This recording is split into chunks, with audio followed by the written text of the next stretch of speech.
A 2 semanas del funeral de mamá, papá metió a su amante a casa. Al defender a mi hermana me gritó, si no te gusta, lárgate. Años después, la ley nos reunió y lo obligué a enfrentar su pasado. Si aún no estás suscrito al canal, haz clic en el botón de suscripción y activa la campanita para no perderte ninguna de nuestras historias. Tu apoyo significa todo para nosotros. Si esta historia te parece interesante, déjale un like. También me encantaría saber de qué ciudad eres, déjanos el nombre de tu ciudad en los comentarios. Ahora, empecemos con la historia. Hola, mi nombre es Eladio Reyes. Tengo 31 años y soy abogado, con un despacho que da a una de las avenidas más concurridas de Guadalajara.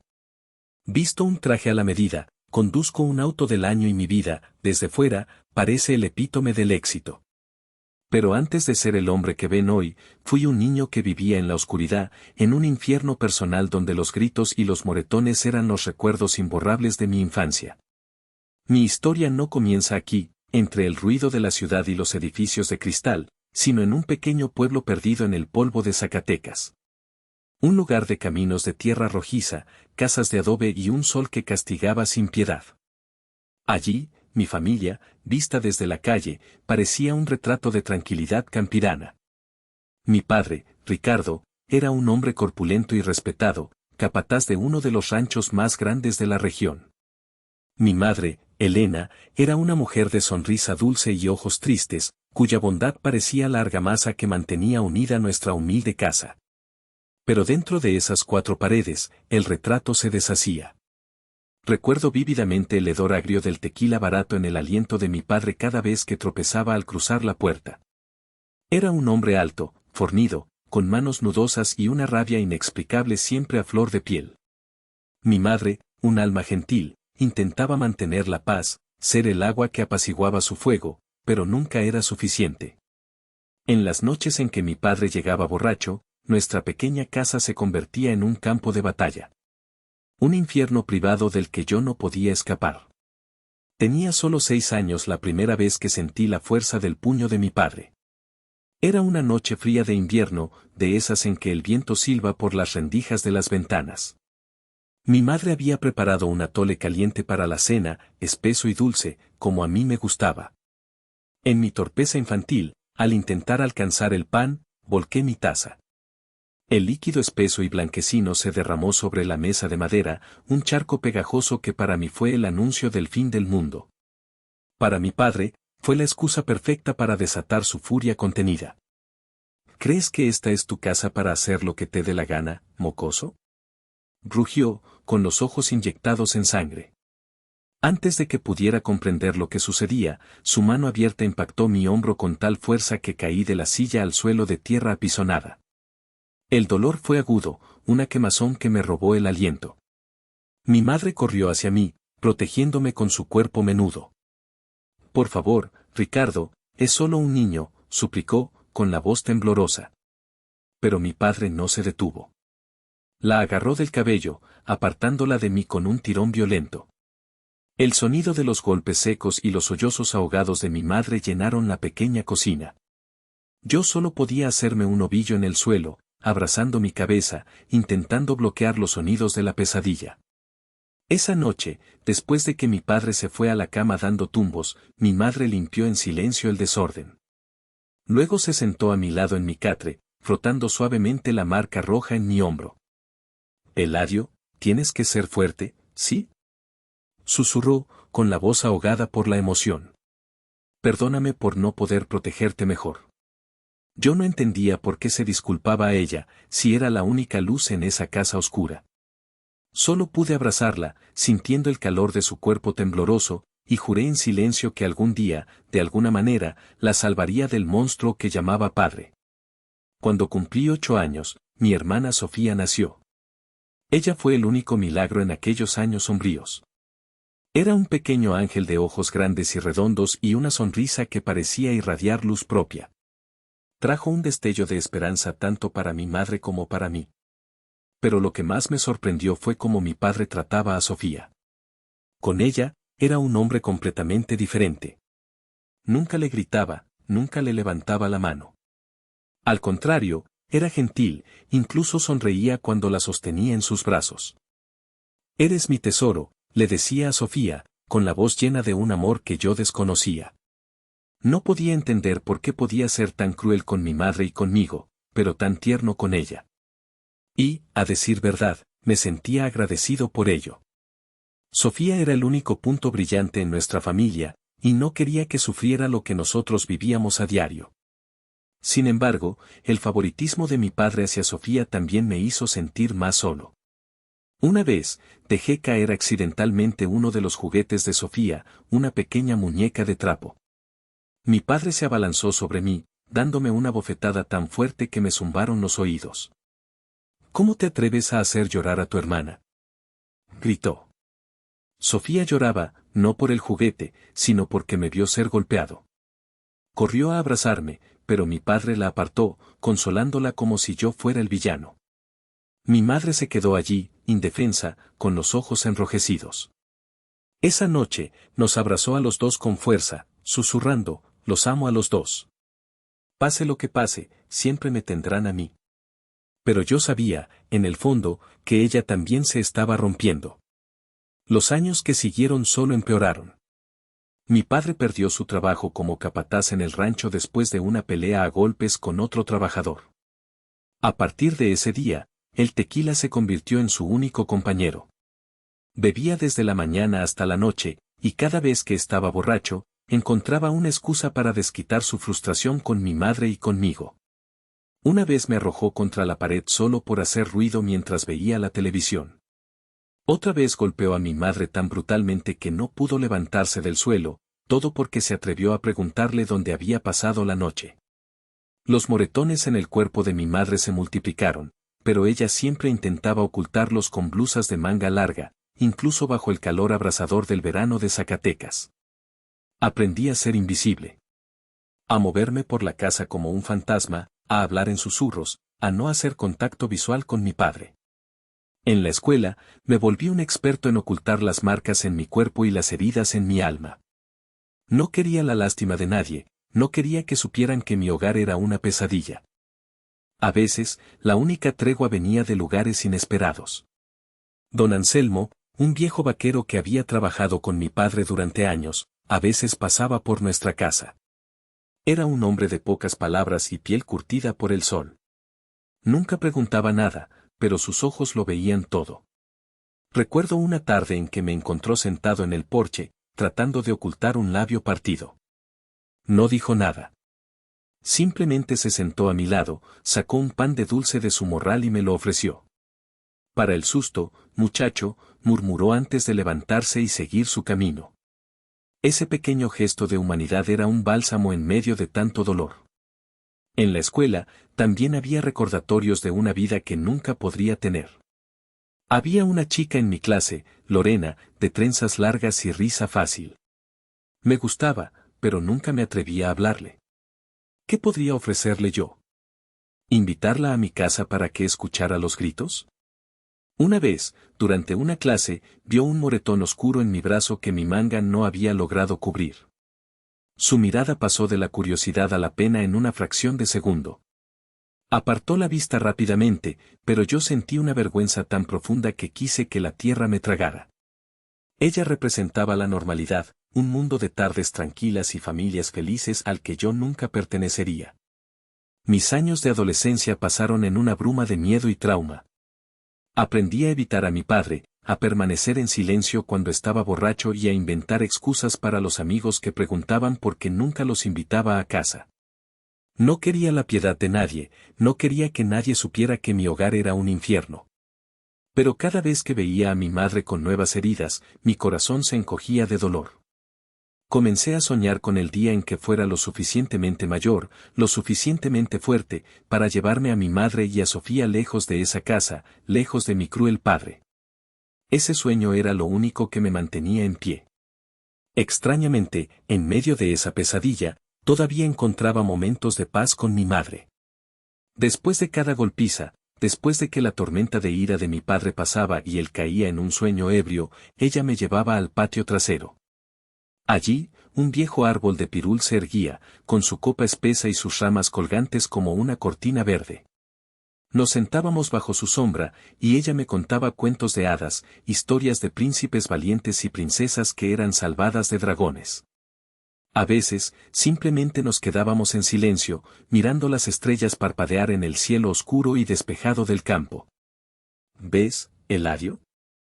Dijo suavemente una noche, mientras la brisa fresca movía las hojas del pirul. Incluso cuando la oscuridad lo cubre todo, las estrellas siempre están ahí, brillando. Tienes que ser como ellas, mi niño. Brillar siempre, sin importar lo dura que se ponga la vida.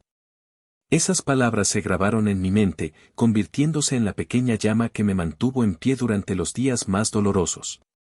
Eran mi ancla, mi recordatorio de que, en algún lugar, más allá de las paredes de nuestra casa, existía la belleza y la esperanza. Pero no siempre era fuerte. Había noches en que los gritos de mi madre desde la sala eran tan desgarradores que me escondía en el armario, abrazando una almohada contra mis oídos, rezando para que la pesadilla terminara. Me odiaba a mí mismo por ser demasiado pequeño, demasiado débil para protegerla. Odiaba a mi padre por convertir nuestro hogar en un infierno. Y a veces, odiaba al mundo por abandonarnos en ese dolor. El pirul se convirtió en mi único confidente. Cuando mi madre no podía salir, yo iba solo. Me recargaba en su tronco rugoso y le contaba mis miedos, mi rabia, mi desesperación. El árbol, con su silencio sabio, parecía escucharme. Su olor a pimienta y resina se mezclaba con el olor a tierra mojada, y por un momento, solo por un momento, me sentía a salvo. Fue bajo ese árbol donde tomé la decisión. No bastaba con soñar. Tenía que hacer algo. Tenía que estudiar, tenía que volverme alguien, tenía que ganar dinero. Tenía que construir un camino, ladrillo por ladrillo, para sacar a mi madre y a Sofía de ese lugar. La imagen de mi madre, con sus ojos tristes pero su voz llena de amor, diciéndome que fuera como una estrella, se convirtió en mi mantra. No la defraudaría.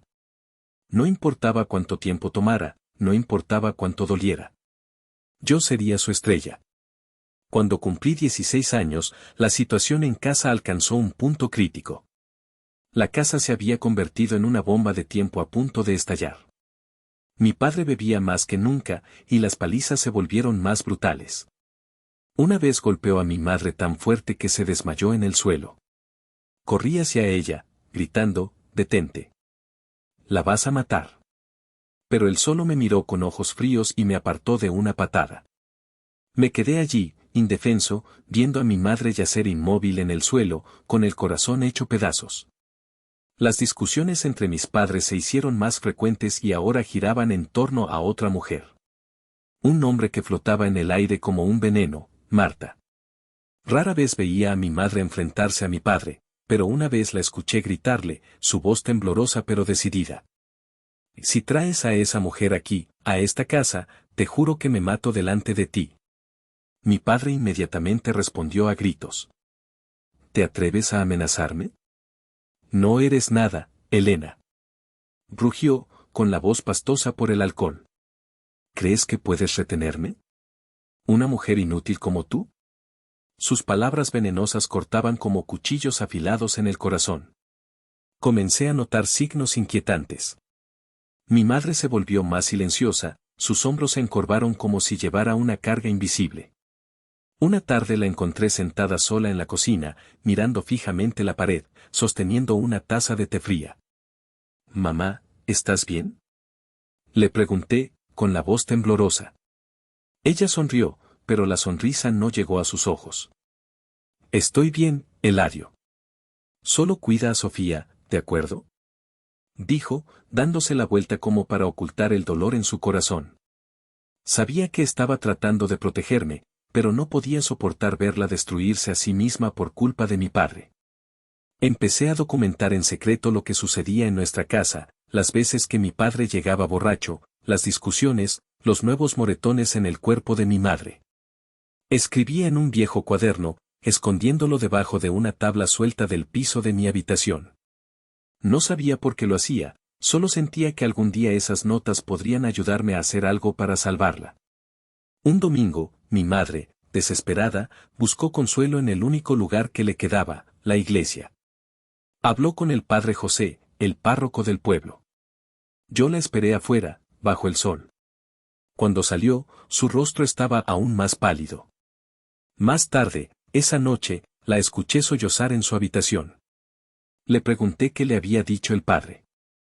Me dijo que el matrimonio es sagrado, Eladio, susurró. Que debo tener fe y rezar por el alma de tu padre. Que es mi cruz y debo cargarla con resignación. En ese momento, comprendí que estábamos completamente solos. Ni la fe, ni la comunidad, ni nadie vendría a salvarnos. Si quería que algo cambiara, tendría que hacerlo yo mismo. Pero seguía siendo solo un chico de 16 años, impotente contra la fuerza de mi padre y la crueldad del destino. Y entonces llegó el día fatídico. Fue una tarde de octubre, cuando el cielo estaba gris y caía una lluvia ligera. Llegué tarde a casa de mi trabajo de medio tiempo en una pequeña tienda de abarrotes. Había estado ahorrando cada peso, con la vaga esperanza de juntar lo suficiente para llevar a Sofía a algún lugar, a cualquier lugar, lejos de mi padre. Cuando entré en la casa, sentí un silencio espeluznante. No había discusiones, ni el sonido de la televisión, ni Sofía jugando, ni el suave canto de mi madre en la cocina. Solo mi padre sentado en el sofá, con una botella de tequila vacía rodando por el suelo. Levantó la vista hacia mí, con los ojos nublados. ¿Y mamá? Pregunté, con un nudo en el estómago. Se cayó por las escaleras, dijo secamente, como si estuviera informando sobre el clima. Está en la clínica. Mi corazón se detuvo. ¿Se cayó por las escaleras? Repetí, con la voz temblando. ¿Cómo se cayó? ¿Qué le hiciste? Mi padre se levantó de un salto, abalanzándose sobre mí y agarrándome por el cuello de la camisa. ¿Te atreves a hablarme así? Yo no le hice nada. Se cayó, ¿entiendes? Me empujó al suelo, luego se dio la vuelta, murmurando sobre conseguir más alcohol. No me importó. Salí corriendo, sin siquiera tomar una chamarra, y corrí hacia la pequeña clínica del pueblo, a unas cuantas cuadras de distancia. Cuando llegué, jadeando, una enfermera me condujo a la sala de emergencias. Vi a Sofía sentada en el pasillo, con los ojos hinchados y rojos, aferrada a la muñeca de trapo que mi madre le había hecho. Eladio, sollozó, arrojándose a mis brazos. Mamá no se despierta. La abracé con fuerza, luchando por contener las lágrimas, pero por dentro se desataba una tormenta. La enfermera me llevó a la habitación de mi madre, y cuando entré, supe que mi vida nunca volvería a ser la misma. Mi madre yacía allí, en la cama del hospital, con el rostro pálido y los ojos cerrados. Los moretones en sus brazos y cuello destacaban bajo las luces fluorescentes como acusaciones innegables. El médico, un hombre de mediana edad con voz sombría, explicó que mi madre había sufrido una grave lesión en la cabeza por caer por las escaleras. Hicimos todo lo que pudimos, dijo, pero no lo logró. Lo siento mucho. No sé cuánto tiempo me quedé allí. Solo que le sostuve la mano, su piel fría, ya no ofrecía el calor que una vez me había consolado. Quería gritar, golpear las paredes, correr a casa y enfrentarme a mi padre. Pero no podía moverme. Solo me quedé allí, congelado, sintiendo como el mundo se desmoronaba a mi alrededor. Sofía se aferró a mí, sollozando, y todo lo que pude susurrar fue, todo estará bien, Sofía. Yo te cuidaré. Pero no creía en mis propias palabras. Los días que siguieron fueron una pesadilla prolongada. Mi padre organizó el funeral de mi madre, pero yo sabía que no estaba realmente de luto. Apareció con un traje viejo, apestando a alcohol, y no nos dijo nada ni a Sofía ni a mí. Los vecinos vinieron a ofrecer sus condolencias, susurrando sobre el trágico accidente, pero vi la duda en sus ojos. Ellos sabían. Sabían que mi padre no era inocente, pero nadie se atrevió a hablar. Querían creer la mentira porque la verdad era demasiado incómoda, demasiado peligrosa. El silencio del pueblo fue tan ensordecedor como los gritos de mi padre. La noche después del funeral, yacía en la cama mirando el techo, sintiendo que mi corazón había sido arrancado. Recordé la última vez que mi madre me habló, solo unos días antes. Me había abrazado, susurrando, Eladio, tú eres mi esperanza. Pase lo que pase, tienes que seguir adelante. Sé fuerte. Yo había sentido, pero ahora esa promesa se sentía como una maldición. Ella se había ido, y yo no la había salvado. Apenas 2 semanas después del funeral, cuando el luto aún era una herida abierta en nuestra casa, mi padre trajo a Marta a vivir con nosotros. Entró como si fuera la dueña del lugar, riendo y hablando con mi padre como si mi madre nunca hubiera existido. Me quedé en un rincón, apretando los puños, sintiendo cómo me hervía la sangre. ¿Quién es ella?, grité, incapaz de contenerme. Mi padre me miró con sus ojos fríos. Esta es Marta. Va a vivir aquí. Si no te gusta, te puedes largar. Sus palabras me golpearon como una bofetada. Quería abalanzarme sobre él, golpearlo hasta que sintiera el dolor que mi madre soportó. Pero sabía que no podía ganar. Todavía no. Miré a Sofía, de pie en un rincón, con los ojos llenos de miedo. Sabía que tenía que actuar. La casa se volvió extraña e inquietante. El perfume barato de Marta se mezclaba con el hedor del tequila de mi padre, creando una atmósfera sofocante. Marta estaba en todas partes. En la cocina donde mi madre solía cocinar, en el sofá donde una vez nos contó cuentos de hadas. Actuaba como si fuera la dueña de la casa, ordenando a Sofía que hiciera tareas y regañándola cuando mi padre no estaba cerca. Veía el miedo en los ojos de Sofía cada vez que Marta levantaba la voz, y eso me destrozaba el corazón.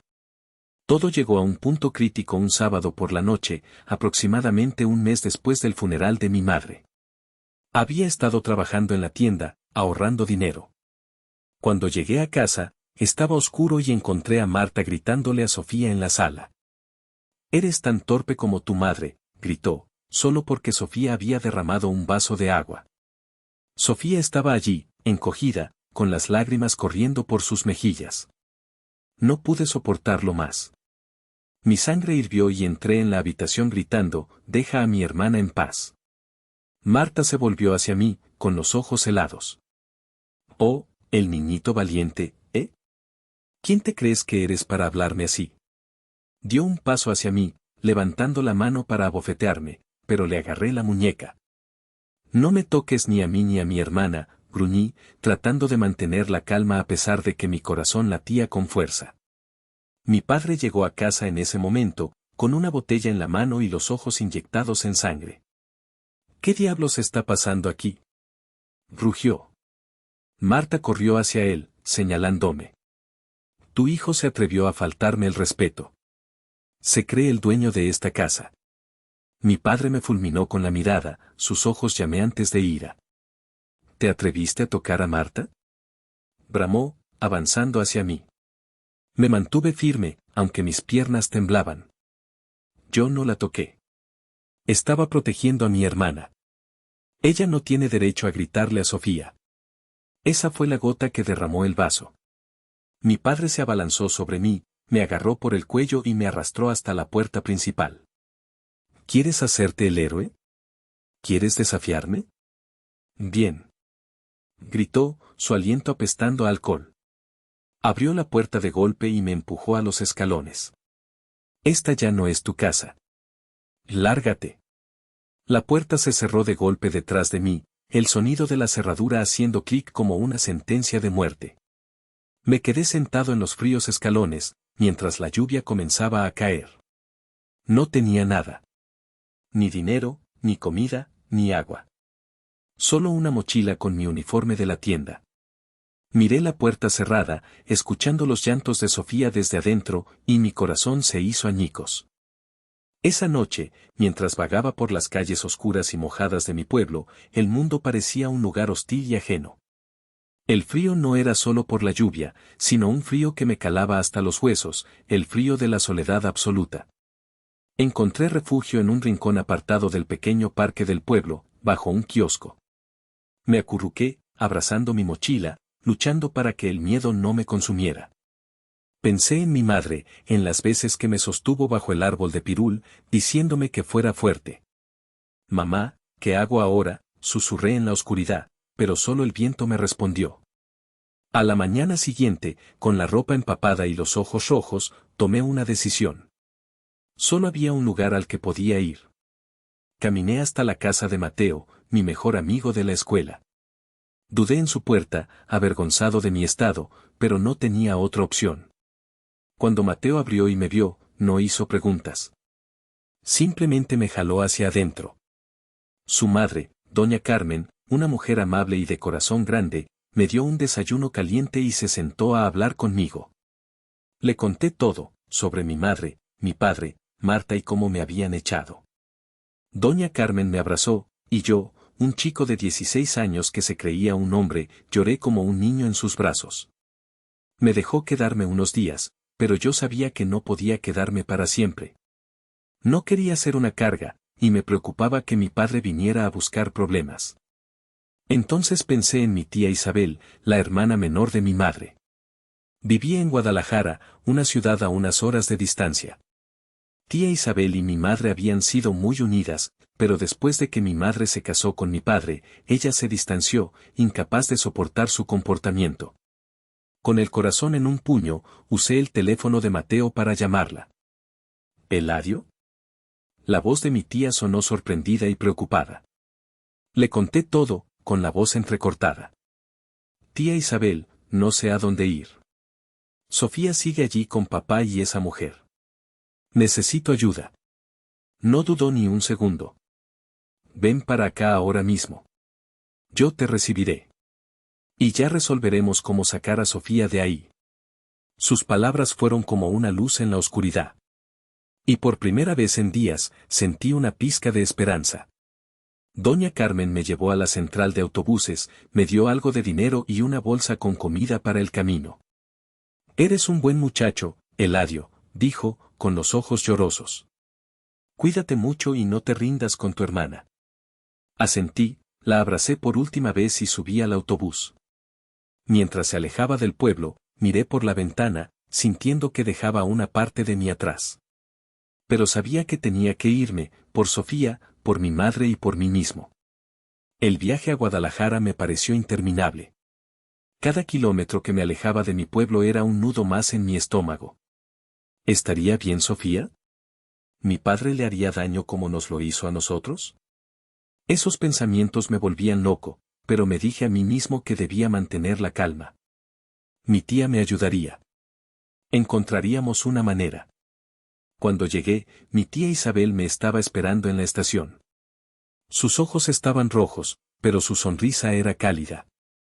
Me abrazó con fuerza y sentí el calor que había perdido desde la muerte de mi madre. Eladio, has pasado por tanto, dijo, con la voz temblorosa.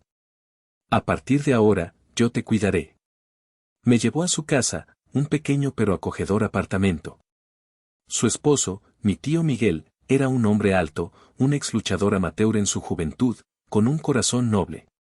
Me dio una palmada en el hombro y dijo, bienvenido a la familia, chamaco. Después de instalarme, les conté todo con detalle. La furia en los ojos de mi tío Miguel era palpable. Ese cobarde no puede quedarse con la niña, dijo, con la mandíbula apretada. Mañana mismo vamos por ella. Y así fue. Al día siguiente, mi tío Miguel, mi tía Isabel y yo condujimos de regreso a mi pueblo. Yo iba en el asiento trasero, con el corazón latiendo a 1000 por hora. Cuando llegamos, fuimos directamente a la casa. Toqué la puerta. Marta abrió, con una mirada de desprecio. ¿Tú qué quieres? Espetó. La ignoré y entré. Sofía, grité. Eladio. Escuché su débil voz desde una habitación. Corrí y la encontré sentada en la cama, abrazando su muñeca. Tenía una marca roja en la mejilla. Mi padre apareció, borracho como siempre. ¿Te atreves a volver, bastardo? Pero antes de que pudiera acercarse, mi tío Miguel se interpuso, su enorme figura llenando el marco de la puerta. Cálmate, Ricardo. Venimos a llevarnos a Sofía. No hagas esto más difícil. Mi padre vaciló, su mirada yendo de la ira al miedo. Mi tío dio un paso adelante y mi padre retrocedió. Salimos de la casa, con Sofía aferrada a mi mano. Por primera vez, el monstruo había sentido miedo. En el auto, de vuelta a la seguridad de Guadalajara, Sofía me abrazó y susurró, pensé que no volverías. Perdóname, Sofía, le dije, besando su cabello mientras las lágrimas corrían por mis mejillas. Nunca más te dejaré sola. Te lo prometo. Vivir en Guadalajara con mis tíos fue un nuevo comienzo, pero la sombra del pasado era larga. Ver a Sofía jugar en el pequeño patio, recuperando poco a poco su sonrisa, me recordaba constantemente mi propósito. La había dejado en esa casa demasiado tiempo.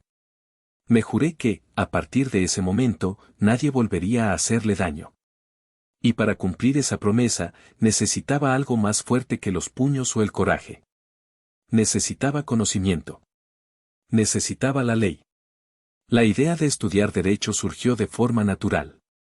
Mi madre había vivido toda su vida en silencio, soportando el abuso de mi padre porque no tenía salida. No tenía dinero, ni protector, ni nadie que la defendiera.